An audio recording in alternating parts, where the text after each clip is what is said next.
Beberapa hari yang lalu ada jemaat A bilang ke saya bahwa jemaat B tuh datang kunjungan ke jemaat C. Kebetulan anak dari jemaat C ini baru kehilangan pasangannya. Lebih tepatnya meninggal. Orang yang dia cintai, orang yang dia sayangi meninggal. Dengan mudahnya keluar dari mulut jemaat B ini, itu roh pasanganmu nempel sama kamu, makanya kamu gak bisa move on. Dan dengan beraninya lagi dia mengatasnamakan Tuhan, melakukan pelepasan. Ada juga nih jemaat Tuhan, kok rumah saya bawa pisang goreng ya, bawa melati ya. Saya jadi teringat nih sama almarhum suka pisang goreng, jangan-jangan dia datang ke sini. Dan dia ngobrol lagi. Mengerikan banget, kekristenan yang dangkal. Dari situlah muncul tema yang akan saya sampaikan kepada kita semua. Apa itu? Arwah orang mati bisa gentayangan. Saya kasih tanda tanya besar untuk kita semua. Dan ini saya kasih jawabannya. Perhatikan baik. Pengkhotbah 12 ayat 7. Dan debu kembali menjadi tanah seperti semula, dan roh kembali kepada Allah yang mengaruniakannya. Ayat ini gak perlu diotak-atik lagi, udah jelas. Fisik kita ketika kita meninggal nanti, tubuh kita masuk ke liang kubur, itu menjadi tulang berulang dimakan ulat. Roh kita kembali kepada pencipta yang mengaruniakannya. Itu iman Kristen.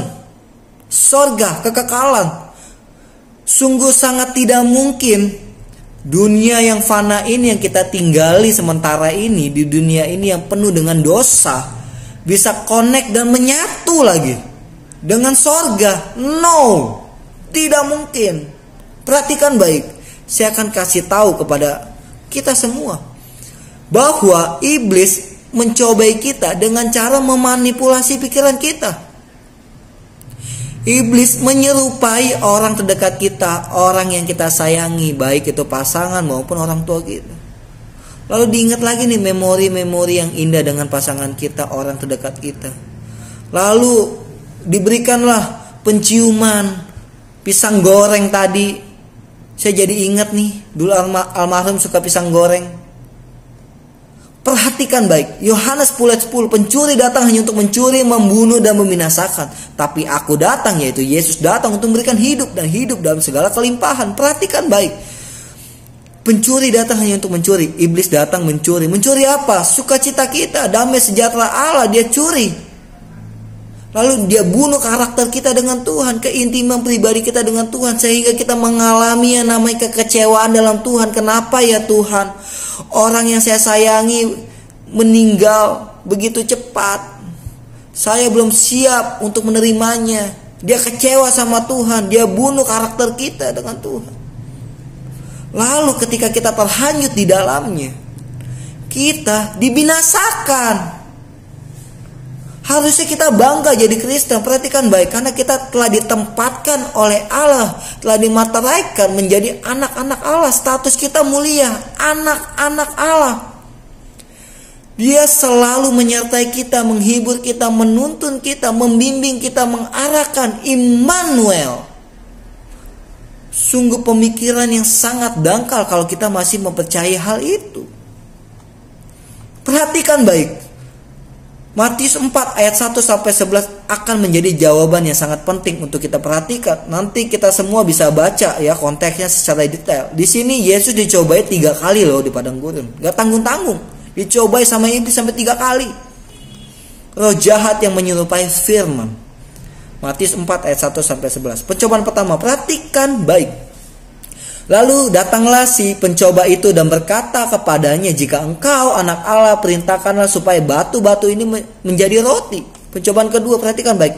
Kemudian iblis membawa Yesus ke kota suci dan menempatkan dia di bubungan bait Allah, lalu berkata kepadanya, jika engkau anak Allah, jatuhkanlah dirimu ke bawah, sebab ada tertulis mengenai engkau, ia akan memerintahkan malaikat-malaikatnya dan mereka akan menatang. Menatang itu artinya mengangkat engkau di atas tangannya, supaya kakimu jangan terantuk kepada batu. Perhatikan baik.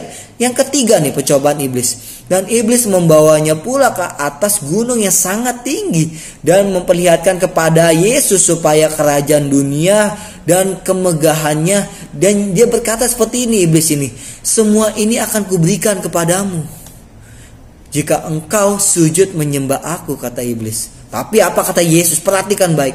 Maka Yesus berkata, "Enyalah iblis, sebab ada tertulis, engkau harus menyembah Tuhan Allahmu dan hanya kepada Dia sajalah engkau berbakti."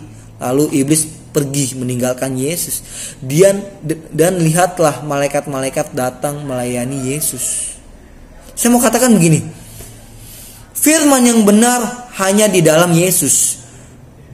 Firman yang benar adalah Yesus. Di luar itu adalah firman yang keliru, firman jahat, firman yang tidak benar, yang datangnya dari iblis. Yesus menang karena Dia adalah firman yang benar.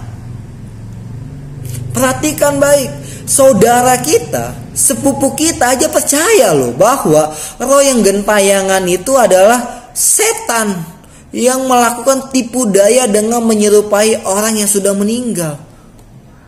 Masa sih kita orang Kristen yang tingkatannya lebih baik, statusnya mulia di hadapan Allah menjadi anak, masa kita masih mempercayai bahwa roh orang mati masih ada di tengah-tengah kita? Mengerikan, mengerikan. Jangan mempunyai kekristenan yang dangkal, pemahaman yang dangkal dalam firman Tuhan. Baca firman, hidupi firman, jadi pelaku firman, alami firman, dekat sama Tuhan. Sehingga kita tidak memiliki pemahaman yang keliru. Seperti halnya ini. Mengerikan banget, mengerikan. Ketika kita terhanyut di dalam pencobaan iblis, kita akan dibinasakan. Sekali lagi saya mau katakan, iblis menyerupai orang terdekat kita. Pasangan kita maupun orang tua kita. Come on, jangan dangkal menjadi kekristenan. Hidupi firman, alami firman. Sekali-kali kita perlu juga sih ngomong seperti ini, seperti Yesus. Enyala iblis. Enyala iblis. Itu iman kita dengan Yesus. Engkau tidak berkuasa dalam hidupku. Engkau tidak bisa memanipulasi pikiranku. Enyala iblis. Makanya firman Tuhan selalu bilang, perbaharuilah pikiran kita setiap hari dengan firman, sehingga kita tidak menjadi Kristen yang dangkal dan terhanyut di dalam pencobaan iblis dan kita binasa. Come on, ayo.